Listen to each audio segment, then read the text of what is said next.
Hi everyone, it's Mrs. Aitken Reads here. I hope you had a really good Easter holiday and loads of Easter eggs. Enjoyed them a lot, enjoyed the sunshine, got out when you could with your family, and they were all keeping well. I'm really missing everybody, particularly my student librarians. So a special mention to Holly Hand in Year 8, Emily Johns in Year 10, and Ricardo in Year 9. Missing you guys and all the jokes and telling you to stop throwing things around. Okay, so today I thought I would talk about one of my favourite authors, Malorie Blackman. Her series Noughts Crosses has been showing on BBC at the moment, and which I think is really great, and it should have been made into a television series a long time ago. I love Malorie Blackman. She's one of my favourite authors, and I think she writes really contemporary stories with great storylines. They're really compelling and enjoyable. So if you haven't read any of her books, I thoroughly recommend them. Her Noughts Crosses series was written actually about 10 years ago. So that's why I mean it should have been made into a television programme or a film or something before now. But I think many people find them quite challenging and controversial. Because if you've been watching the series or read the books, you'll know that it's set in a civilization, a society where people are segregated, noughts and crosses. Noughts are white, crosses are black, and the ruling class are the crosses, and the noughts, their lives are very restricted. They face a lot of discrimination and are treated quite badly. They're the victims of police brutality. They don't have as good jobs. They don't live in as good houses. They tend to be poor. And it's basically, Malorie Blackman has taken something that has really happened in history and turned it on its head, just flipped it over. So I think she's very inspired by the era of apartheid in South Africa, for example, where the rules of apartheid meant that the ruling minority, white people, had the better jobs, had better accommodation, and had better lives overall. Their quality of life was much better. And the rules governing the black population meant that they remained poor, remained in the worst jobs, remained in the worst houses, didn't have as good education as the white people. And that came about because South Africa, first of all, was ruled by the British. It became a British colony. And then when it gained independence, it had already had this sort of society established where the white people ruled over the black population. So I think she's very inspired by that. But you can see parallels in Noughts and Crosses of other societies where there has been segregation based on race or religion.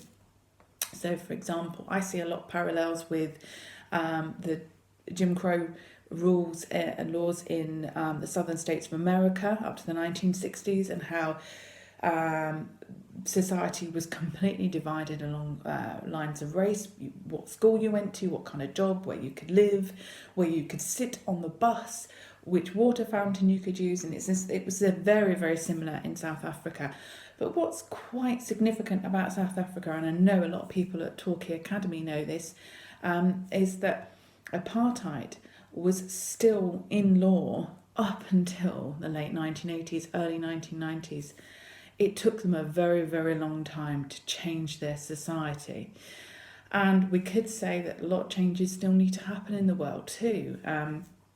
And there are still problems along the lines of discrimination and race in countries like South Africa. So it's inspired by very contemporary, real events. And I think that's what makes the Noughts and Crosses series really good and really compelling reading, and why you should find it interesting, because it's not entirely made up. So South Africa, like I said, it was the case of the British went there, took over the country and ruled over the majority black population.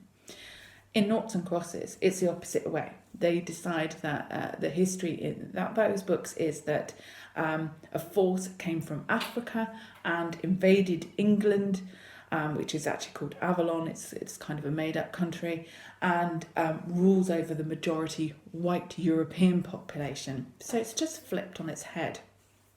So maybe that's a bit controversial for some people. When the TV series started to be aired, there were a lot of people writing in the Daily Mail who didn't like it. The right-wing press did not like it because they thought it was divisive. It caused friction between people. But I think it raises really good questions, and it's a really good story. It's also inspired by the tragic story of Romeo and Juliet. Seffi and Callum are the Romeo and Juliet. They come from different sides of a society that is very divided, very segregated. And it's taken that classic tragedy and applied it to this imagined world of Avalon, and it works really, really well. But of course, being a tragedy, you know that it's not going to end well, it's not going to end happily. Even though these two young people fall in love very, very quickly, and obviously you know it's not going to end well, because it's like any tragedy. If they are doing something that is against the rules, against society, against what's expected, it can't work, can it? It has to end in some sort of terrible compromise, or punishment, or something terrible, someone's going to die or something. And of course, terrible events do happen to both of those characters in Noughts and Crosses. For example, so that they're basically, Callum is a nought, Seffi is a cross, so they are not supposed to be in a relationship together. Actually, in the story, in that world, it's illegal for them to be in a relationship together. So they're breaking the law by being together. So according to the rules of that society, they are doing something unnatural, and they should always be punished. So it should always end badly. And of course, Callum is affected by terrible events in his family. The death of his father particularly hits him hard, and the death of his best friend, which is how the story starts, who is a victim of police brutality. It means that he becomes so angry and upset that he wants to have some kind of revenge for the deaths of his friend and his father. And he's really fired up by this anger through much of the story. But obviously by the end, events, I won't tell you everything, spoiler, do make him see clearly that you can't carry on in that cycle of revenge, that will just lead to more and more violence. Like I said, Malorie Blackman is one of my favourite writers, and I think it might help those of you who are studying tragedy at GCSE. It might help you to understand it, especially if you're studying Romeo and Juliet. You'll know that it's not going to end well for the characters if they're based on them, but it might help you understand that process, that psychological process that Shakespeare puts his characters through in every one of his tragedies. There's a famous example of Hamlet, who wants revenge for the murder of his father, ultimately. And that is what, motivates him throughout the story. But obviously committing murder, revenge doesn't always work.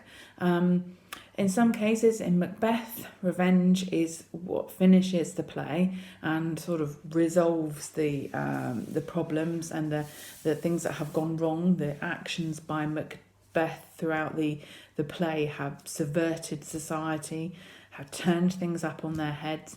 So revenge is a way of resolving things. But certainly in Noughts and Crosses, with the case of Seffi and Callum, revenge definitely is not the way to resolve things for them. And that hopefully is what they learn through the story. So it might give you a new insight into the plays you're studying at GCSE. So if you're studying Macbeth or Romeo and Juliet, it might really help. But just read it because it's a really good book, really good series. There's 4 books in the series. Starts with the Noughts and Crosses. And I think you will really enjoy them. So please do let me know if you start to read any books by Malorie Blackman. I'd really like to hear from you, and I'll see you again soon.